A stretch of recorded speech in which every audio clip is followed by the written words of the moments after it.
Le désert d'Arabie est une étendue sauvage et aride qui s'étend du Yémen à la Jordanie et à l'Irak. Avec une superficie de 2 330 000 km², c'est le cinquième plus grand désert du monde.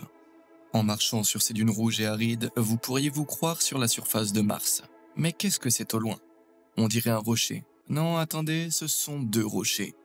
Il s'agit du rocher Al-Nasla, un bloc de pierre coupé en deux par une ligne incroyablement droite et lisse. On dirait qu'il a été coupé en deux par un puissant laser, sauf que l'Al-Nasla a plus de 488 millions d'années, soit des millénaires avant l'apparition des lasers.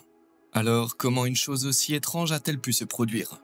S'agit-il d'un exploit incroyable de l'ingénierie antique? Ou peut-être des extraterrestres se sont perdus en route vers Mars et ont laissé cela derrière eux? Si vous êtes intrigué par ce qui a pu causer la division si particulière du rocher Al-Nasla, alors accrochez-vous. Nous allons explorer les théories qui expliquent cette formation ancienne et découvrir d'autres formations rocheuses apparemment inexplicables.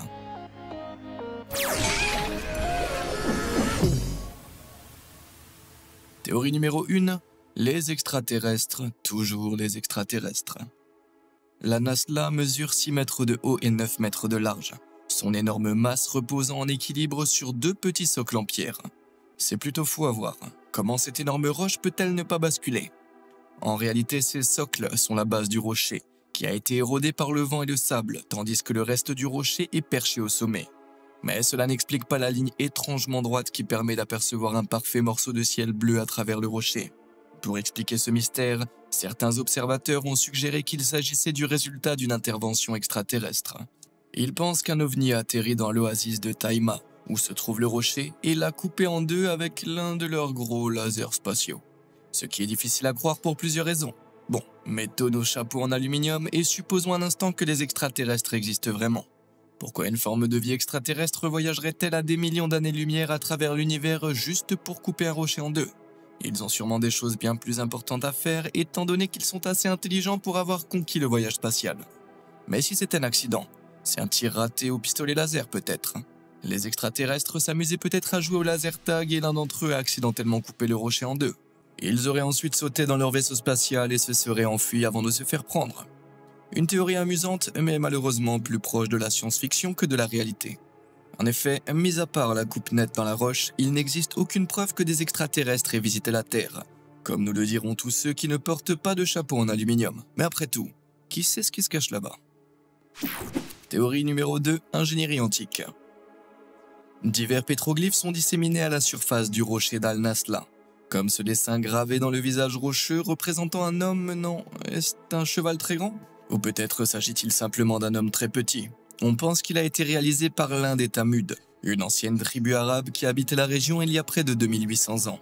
Pour ces anciens habitants du désert, prendre le temps et faire l'effort de sculpter des œuvres d'art dans la roche devait être très important.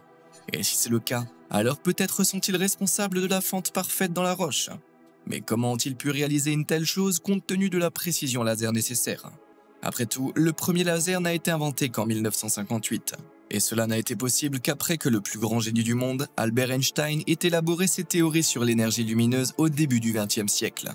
Il est donc impossible de penser que les Tamuds aient pu construire leur propre laser. Néanmoins, il existe quelque chose qui existait bien avant l'époque de la tribu des Tamuds et qui pourrait être responsable: l'eau. Aussi étrange que cela puisse paraître, il est possible que les Tamuds aient pu exploiter la puissance de l'eau pour fendre la roche. Mais comment cela aurait-il pu fonctionner? L'eau aurait simplement mouillé la roche, non? Eh bien, l'une des propriétés fondamentales de l'eau, c'est sa densité. L'eau coule, mais elle est incroyablement difficile à comprimer. C'est cette propriété de l'eau qui lui permet de développer une force capable de fendre la roche lorsqu'elle est intégrée à un système hydraulique. Un compresseur hydraulique peut écraser des marteaux en fer massif et des pneus comme s'il s'agissait de simples boîtes de conserve. Et cela est dû à la loi de Pascal, qui stipule que lorsqu'une pression est exercée sur un fluide tel que l'eau dans un récipient fermé, la pression est répartie uniformément dans toute l'eau. Ainsi, un système hydraulique fonctionne à l'aide d'un récipient rempli d'eau avec un piston plus petit à une extrémité et un piston plus grand à l'autre. Conformément à la loi de Pascal et compte tenu du fait que la pression est égale à la force divisée par la surface sur laquelle la force agit, si le piston le plus grand a une surface de 10 fois plus grande que le piston le plus petit, la force appliquée au piston le plus grand est également 10 fois plus grande. En effet, pour que la pression reste égale, lorsque la surface augmente, la force doit également être amplifiée. Cette force amplifiée peut ensuite être exploitée en fixant un fourré à l'autre extrémité, comme sur ce fendeur hydraulique. Le fendeur fonctionne grâce à une lame centrale poussée vers le bas par la pression hydraulique, ce qui provoque la sortie vers l'extérieur de deux coins en acier situés de chaque côté afin de fendre et de couper la roche, créant ainsi des lignes incroyablement droites comme celle-ci. Il est donc possible que la tribu des Tamouds ait pu couper la roche à l'aide d'un outil similaire à un fendeur hydraulique. Ou peut-être que les Tamouds ont miraculeusement inventé la technologie laser. Mais cela est très improbable, compte tenu qu'il n'existe aucune preuve archéologique. Même ainsi, nos ancêtres étaient peut-être secrètement plus avancés que ne le laissent entendre les livres d'histoire. Attendez, et s'ils étaient des extraterrestres? Oh, je vais avoir besoin d'un chapeau en aluminium plus grand. Théorie numéro 3, le minerai ou rien. Même si ces deux théories précédentes semblent amusantes, je ne les mentionnerai pas à des archéologues ou à des géologues si j'étais vous, car leurs théories sur la façon dont la faille d'Al-Nasla s'est formée sont gravées dans la pierre, littéralement. Certains géologues suggèrent que la faille pourrait avoir été formée par un processus appelé gel des gels. Ce phénomène se produit lorsque les rares précipitations de désert s'accumulent dans une petite crevasse de roche et gèlent pendant la nuit. De la glace dans le désert? Ça semble impossible, non? Eh bien, voyez-vous, malgré le fait que les déserts d'Arabie soient une véritable fournaise pendant la journée avec des températures moyennes de 38 degrés Celsius, la nuit, la température chute à seulement moins 4 degrés. En effet, le sable est un très mauvais conducteur de chaleur, donc sans le soleil qui le réchauffe, toute la chaleur se dissipe dans le désert durant la nuit. En conséquence, les petites quantités d'eau qui se sont accumulées dans les crevasses rocheuses gèlent et se dilatent, forçant les fissures dans la roche à s'élargir et à s'allonger. Lorsque le soleil se lève, la glace fond et s'enfonce plus profondément dans la fissure rocheuse, et le gèle et élargit à nouveau la fissure la nuit suivante. Ce processus se répète pendant des milliers d'années jusqu'à ce que finalement la roche se fonde. Il est donc possible que ce soit ce qui se soit produit pour diviser la roche d'Al-Nasla. Cependant, l'altération par gel des gels produit généralement des lignes plus irrégulières que la division droite de la formation d'Al-Nasla. C'est pourquoi de nombreux géologues pensent que cette ligne parfaitement droite est le résultat d'une fracture articulaire. Les articulations sont des fissures parallèles qui se forment dans une roche de deux manières, sous l'effet de la pression interne lorsque la roche se contracte pendant les hivers rigoureux, ou sous l'effet de la pression externe lorsque la roche est secouée ou inclinée pendant des tremblements de terre. Dans ce cas, la théorie veut que le rocher d'Al-Nasla se trouvait sur une ligne de faille et que le mouvement tectonique ait provoqué un abaissement léger du sol sous le rocher d'un côté. La tension qui en est résultée sur le rocher a fini par le diviser en deux. C'est la théorie la plus largement acceptée dans le monde scientifique. C'est généralement la théorie qui repose sur le plus de preuves. Comme vous pouvez le constater ici où l'on voit une autre jointure parallèle de la ligne de division du rocher. Et comme vous pouvez le constater par vous-même, les deux côtés du rocher forment un angle légèrement étrange, le côté droit étant légèrement plus bas que le côté gauche. Donc, si vous demandez aux géologues, la réponse à la fissure incroyablement droite d'Al-Nasla était là depuis le début. Quelle théorie vous semble la plus plausible? Pensez-vous qu'Al-Nasla est la preuve de l'existence des extraterrestres ou êtes-vous d'accord avec les géologues? Dites-moi ce que vous en pensez en cliquant sur j'aime si vous êtes d'accord avec les géologues ou en laissant un commentaire si vous pensez que ce sont les extraterrestres. Et si vous souhaitez découvrir d'autres vidéos passionnantes, n'hésitez pas à vous abonner à notre chaîne. C'est fait? Super! Quelle étrange formation rocheuse allons-nous découvrir maintenant? La vallée de la mort hantée. La vallée de la mort est une vallée désertique enfoncée dans l'est de la Californie et l'un des endroits les plus chauds de la planète. Avec une température moyenne de 49 degrés Celsius, elle détient le record mondial de la température atmosphérique la plus élevée jamais enregistrée, avec 56,7 degrés Celsius en 1913. La vallée de la mort porte bien son nom, avec 41 décès enregistrés entre 2010 et 2020 seulement. Si vous partez en randonnée dans ce désert, mieux vaut vous hydrater régulièrement et éviter tout coup de chaleur. Mais malgré tous ces dangers évidents, la dernière chose à laquelle vous vous attendez, c'est de vous retourner et de vous retrouver poursuivi par des rochers. La chaleur intense vous fait-elle halluciner? Non, les rochers bougent vraiment tout seuls. Serait-ce l'œuvre des fantômes de ceux qui ont péri dans la vallée de la mort? Heureusement non, rien d'aussi morbide. Il s'agit en fait d'un phénomène scientifique bien connu.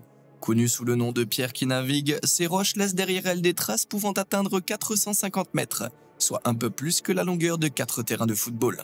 Certaines pierres semblent même faire la course tant leurs trajectoires sont similaires. La cause de ce phénomène géologique étrange a toutefois échappé aux scientifiques pendant des années. En 2014, ils ont enfin réussi à capturer les pierres en action grâce à la photographie en accéléré. Ils ont découvert que la pluie formait une petite marquise gelée pendant la nuit lorsque les températures du désert baissaient. Au petit matin, la couche de glace fondait et se brisait, créant une piste glissante sur laquelle les pierres roulantes glissaient poussées par un léger vent. En général, les pierres glissantes suivent des trajectoires rectilignes, mais elles peuvent parfois dévier et former des zigzags. Les scientifiques ont constaté que les pierres à la surface rugueuse avaient tendance à laisser des traces rectilignes, tandis que celles à la surface lisse serpentaient à travers le désert. Je suis bien content que ce mystère ait été résolu. Des fantômes hantant la vallée de la mort, ça aurait été trop effrayant. Salt Bay City. Si vous visitez un jour la province de Denizli, dans le sud-ouest de la Turquie, il y a de fortes chances pour que les habitants vous recommandent de découvrir un endroit appelé Pamukkale, qui signifie château de coton. Mais il ne s'agit pas d'un château fait de coton-tige ou de barbe à papa. Il s'agit d'une série de magnifiques marches blanches en plateau qui semblent avoir été sculptées dans du verre. Pouvez-vous deviner de quoi elles sont faites? Si vous avez répandu de la glace, détrompez-vous, ces marches font partie d'une source thermale naturelle. Cette région compte 17 sources thermales dont la température varie entre 35 degrés, soit celle d'un bon bain chaud, et 100 degrés, soit celle de l'eau bouillante. Ouais, épicée. Et pourtant, c'est la présence de ces sources thermales qui a donné naissance aux terrasses blanches mondialement connues de Pamukkale. L'eau des sources chaudes est surchauffée sous terre par le magma situé sous la croûte terrestre. Elle remonte ensuite à travers la roche et devient sursaturée en carbonate de calcium. Lorsque l'eau atteint la surface, le dioxyde de carbone s'en échappe, laissant derrière lui un gel mou de carbonate de calcium. Ce carbonate de calcium durcit ensuite et se cristallise pour former les marches de travertin blanc et scintillantes qui font la renommée de Pamukkale. Selon les normes géologiques modernes, cela semble assez évident. Mais pendant très longtemps, on a cru que les bassins étaient constitués de coton solidifié, la principale exportation de la région, que des géants avaient laissé sécher. Je ne vais pas mentir, en matière de géologie, je préfère les théories sur les géants à celles sur les extraterrestres. C'est beaucoup plus amusant à imaginer. Jeu de rocher. La Nouvelle-Zélande est bien connue pour avoir servi de décor au Seigneur des Anneaux. Mais sur la plage de Koe Koe, vous trouverez quelque chose qui semble tout droit sorti de Game of Thrones. Il s'agit d'une collection de roches géantes et sphériques nichées dans le sable qui ressemblent étrangement à des œufs de dragon. Mais à notre connaissance, aucun lézard géant volant n'en est sorti pour l'instant. Connus sous le nom de Moeraki Boulders, ils sont de plus de 50, dispersés sur la plage et leur diamètre varie entre 45 cm et 2,10 m.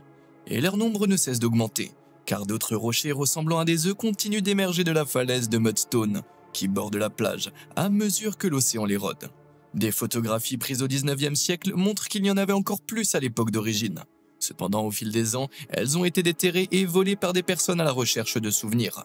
Les rochers sont désormais protégés par la loi, ce qui empêche tout nouveau vol. Mais d'où viennent-ils? Poussent-ils à l'intérieur de la falaise?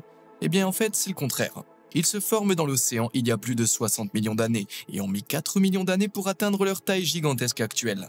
Les rochers se sont formés à l'origine lorsque les couches de sédiments composées de fragments de coquillages et de matière végétale se sont accumulées dans le fond marin.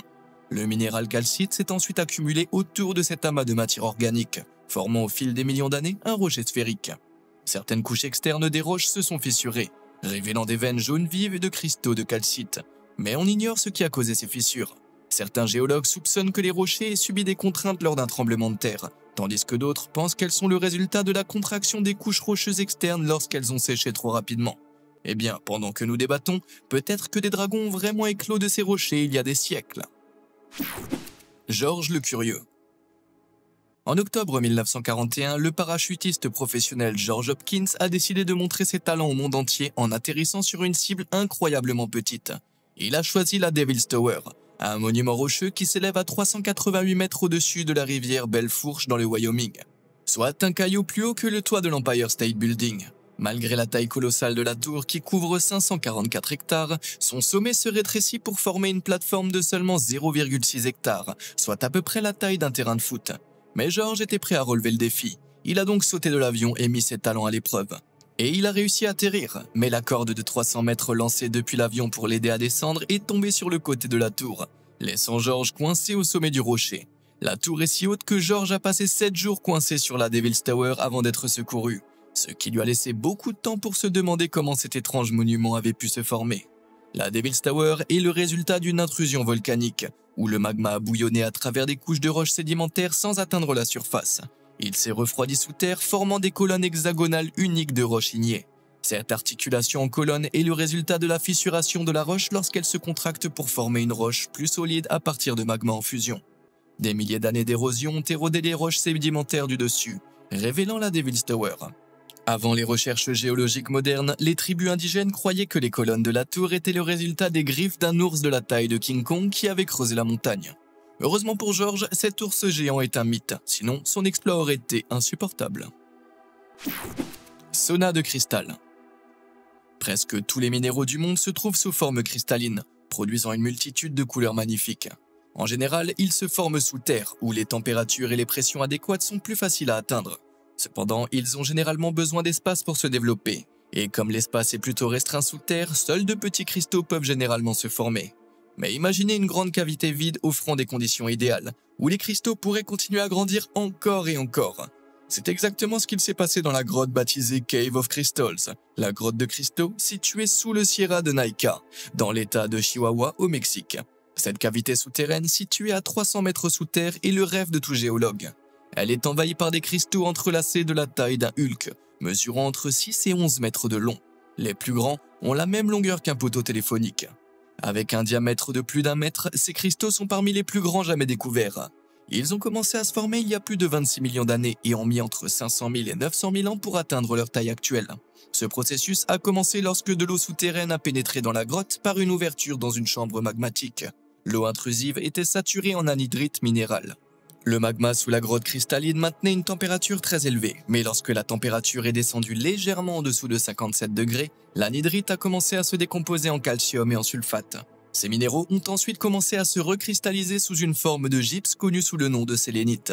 Lorsque la température s'est stabilisée et grâce à un apport constant d'eau riche en minéraux, les cristaux ont continué à se développer pour former les immenses lances cristallines blanches que nous voyons aujourd'hui.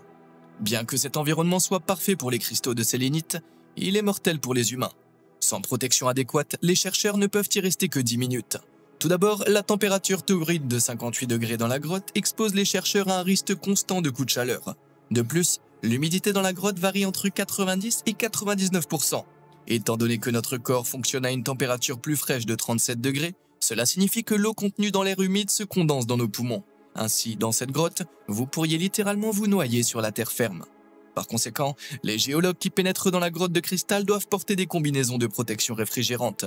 Mais même ainsi, ils ne peuvent rester plus d'1 heure à l'intérieur de la grotte. La seule personne qui pourrait survivre plus longtemps dans ces conditions, ce serait Superman. Pas étonnant qu'il ait appelé sa grotte de cristal la forteresse de la solitude. Personne d'autre ne pouvait survivre dans un environnement aussi inhospitalier. L'œil de la Terre. Le désert du Sahara est l'un des endroits les plus inhospitaliers de la planète, avec des températures dépassant les 40 degrés pendant les mois les plus chauds de l'année. À part les chameaux, la plupart des gens préfèrent y passer le moins de temps possible. Et comme personne n'est vraiment tenté par l'exploration de ce désert, il n'est pas surprenant que l'une des merveilles géologiques les plus impressionnantes au monde soit restée cachée durant des siècles. Ce n'est qu'en 1965, alors qu'ils étaient en orbite autour de la Terre, que des astronautes ont aperçu quelque chose d'énorme se cachant dans le désert aride. Il s'agissait de la structure de Richat, également connue sous le nom d'œil du Sahara, en raison des immenses cercles concentriques qui lui donnent l'apparence étrange d'un œil géant regardant depuis le désert. Alors que l'anneau central ne mesure que 20 mètres de diamètre, l'œil dans son ensemble s'étend sur plus de 40 km. Il est si grand qu'au niveau du sol, il ne semble pas très impressionnant. Et l'effet d'œil complet ne peut être vraiment apprécié que lorsqu'on le regarde d'en haut. Pas étonnant qu'il ait fallu autant de temps pour le découvrir.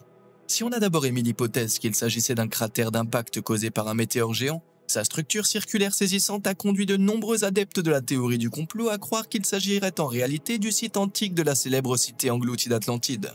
Oui, cela semble farfelu, mais cela ressemble effectivement à la description de l'Atlantide faite par le grand philosophe Platon il y a environ 2500 ans. En particulier les anneaux autour de chaque niveau de la ville. Et sa proximité avec l'océan signifie qu'elle a pu être submergée à un moment donné de l'histoire. Mais désolé de gâcher la fête de Platon, la structure elliptique n'a pas toujours eu cet aspect. Il y a plus de 600 millions d'années, c'était plutôt un gigantesque dôme qui s'élevait du sol. Le paysage environnant était une région luxuriante, abondante de rivières et de lacs, contrastant fortement avec le désert aride que l'on voit aujourd'hui. Le dôme s'est formé lorsque des couches de grès ont été poussées vers le haut par l'activité volcanique et que des couches de roches ignées se sont formées à la surface à partir des dépôts de lave. Puis, il y a un peu plus de 100 millions d'années, ce dôme volcanique a explosé violemment. Le dôme s'est alors effondré sur lui-même, tandis que l'érosion hydrique causée par les rivières qui traversaient le paysage ont commencé à ronger la roche. Mais des couches de grès et des couches volcaniques se sont érodées à des rythmes différents, ce qui a donné cet effet d'anneau. Il n'y a donc pas de cité engloutie ici, Seuls les rêves des théoriciens du complot sont engloutis. Abracadabra. Molinong est un petit village situé dans les collines de l'est du Kashi au nord de l'Inde.